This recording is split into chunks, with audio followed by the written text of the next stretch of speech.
नमस्कार दोस्तों, इन्फ्राडोज के नए एपिसोड में आपका स्वागत है। तो चलिए शुरू करते हैं। पहले खबर की शुरुआत करते हैं रेलवे से, जहां पर दोस्तों न्यू पामबन ब्रिज हमारे रेलवे के द्वारा रेल ऑपरेशन के लिए तैयार कर दिया गया है, क्योंकि हमारे प्राइम मिनिस्टर के द्वारा इसको इनोवेट करते हुए कमर्शियल यूज के लिए ओपन किया गया है। दोस्तों न्यू पामबन ब्रिज एक वर्टिकल लिफ्ट सी ब्रिज है, यानी कि एक ऐसा ब्रिज है जिसको रेल ट्रैवल और शिप्स की मूवमेंट के अकॉर्डिंग ऊपर नीचे फिर मूव किया जा सकता है। मंडपम को रामेश्वरम से कनेक्ट करता है और इसकी ओवरऑल लेंथ 2.08 किलोमीटर की बताई गई है, जहां पर वर्टिकल स्पैन 72.5 मीटर लंबा है। ओवरऑल 550 करोड़ रुपीस यहाँ पर खर्च किए गए हैं और ऐसा बताया गया है कि मैक्सिमम 80 km/h की स्पीड से यहाँ पर ट्रेन को ऑपरेट किया जाएगा। अभी क्योंकि ये ओपन हो गया है, तो जो पुराना पामबन ब्रिज है उसको ये रिप्लेस कर देगा, जो अब रेल ऑपरेशन के कैपेबल नहीं है। इसके साथ साथ रामेश्वरम तंबरम ट्रेन को भी यहाँ पर हमारे प्राइम मिनिस्टर के द्वारा फ्लैग ऑफ किया गया है।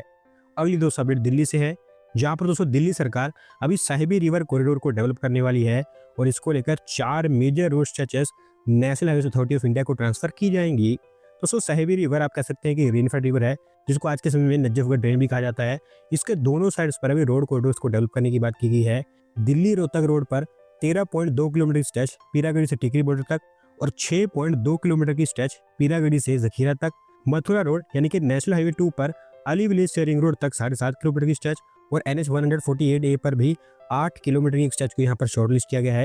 ये चारों की चारों रोड स्ट्रेचेस PWD डिपार्टमेंट से NHAI को हैंडओवर कर दी जाएंगी, जिसके बाद NHAI इनको हाई स्पीड कॉरिडोर्स में डेवलप करेगा।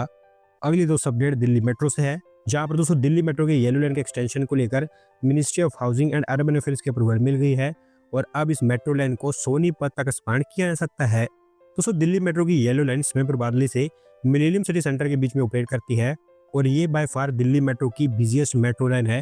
हालांकि कई बार ब्लू लाइन पर ज़्यादा ट्रैफिक देखने को मिलता है, लेकिन जनरली आपको ज़्यादातर पैसेंजर्स येलो लाइन पर ही देखने को मिलेंगे और यही ज़्यादा पैसेंजर्स को कैरी करती है।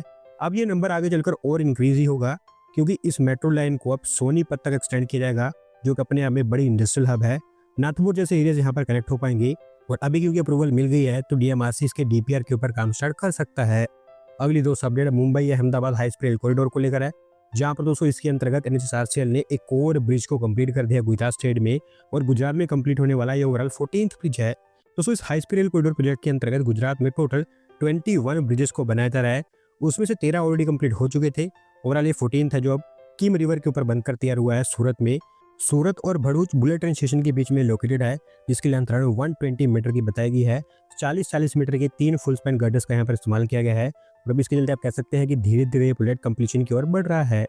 अगली दो अपडेट साबरमती रिवर फ्रंट को लेकर है, जिसके आखिरी 3 फेजेस को लेकर गुजरात सरकार के द्वारा काम आगे बढ़ा दिया गया है और अभी इसकी डिजाइनिंग को लेकर सिंगापुर बेस्ड एक कंपनी को कंसल्टेंट के रूप में हायर किया गया है।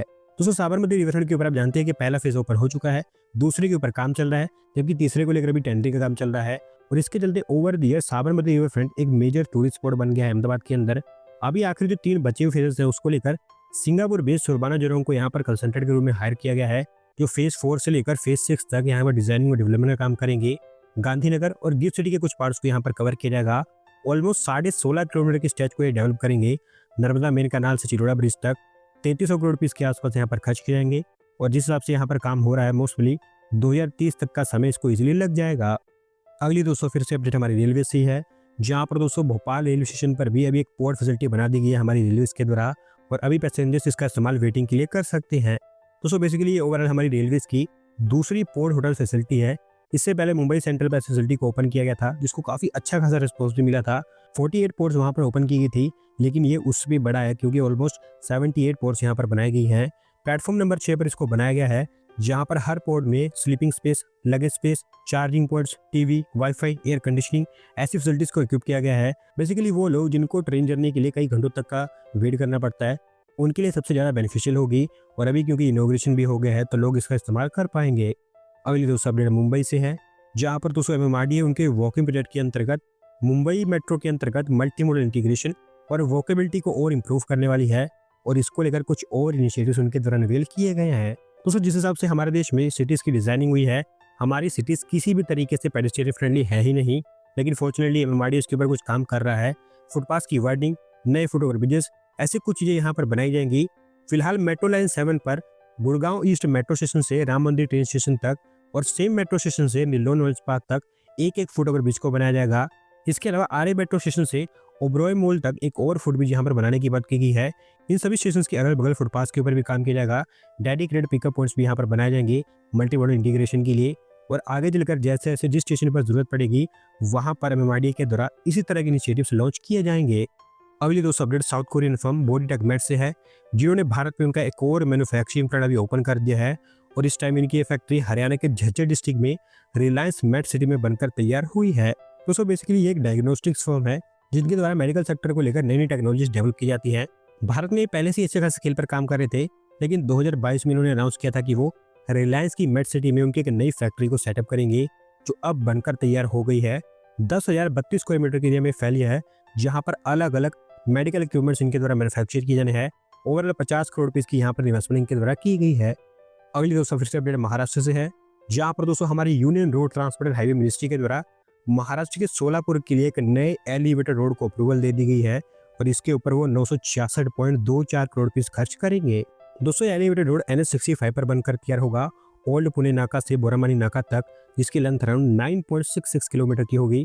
4 लेन के इस रोड में 6 एंट्री और एग्जिट रैम्प्स बनाए जाएंगे। इसके अलावा एक 2 लेन का सर्विस रोड भी बनाया जाएगा 9.52 किलोमीटर की लेंथ का। और क्योंकि सोलापुर मुंबई हैदराबाद के बीच मेजर रोड और रेल रोड पर लोकेटेड है, तो इसके चलते सोलापुर में जो मेन रोड है वहाँ पर ट्रैफिक कंजेशन और बढ़ जाता है, जिसको ये एलिवेटेड रोड सॉल्व कर देगा।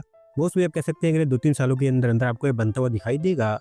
अगली दोस्तों अपडेट आंध्र प्रदेश से है, जहाँ पर दोस्तों अभी आंध्र प्रदेश सरकार ने अमरावती साइंस सिटी प्रोजेक्ट को भी रिवाइव कर दिया है। और अब अमरावती कैपिटल सिटी के साथ साथ साइंस सिटी के ऊपर भी काम होगा।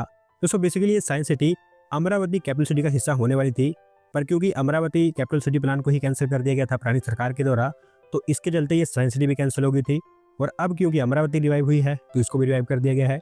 ऑफिशियल्स का कहना है कि ये एक इंटरनेशनल स्टैंडर्ड की साइंस सिटी होगी और भारत में आपको ऐसी साइंस सिटी कहीं पर देखने को मिलेगी ही नहीं। 200 करोड़ रुपये के आसपास यहाँ पर इनिशियल इन्वेस्टमेंट की जाएगी। अच्छी बात यह है कि सेंट्रल गवर्नमेंट के द्वारा यहाँ पर कह दिया गया है कि वो इसके लिए 50% फंडिंग देंगे। साइंस स्टार्टअप्स को सपोर्ट करने के लिए एक इंक्यूबेशन सेंटर और एक स्टार्टअप जोन भी यहाँ पर बनाया जाएगा। एक R&D हब, ट्रस्ट के आसपास म्यूजियम्स, ऐसी कुछ फैसिलिटीज यहाँ पर बनकर तैयार होनी है। उम्मीद यही है कि जल्द इसके ऊपर काम स्टार्ट होगा।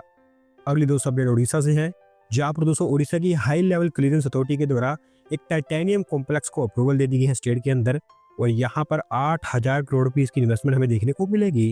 दोस्तों टाइटेनियम कॉम्प्लेक्स गंजम डिस्ट्रिक्ट में बनकर तैयार होगा, जिसे Orissa metallurgical industry private limited के द्वारा बनाया जाएगा।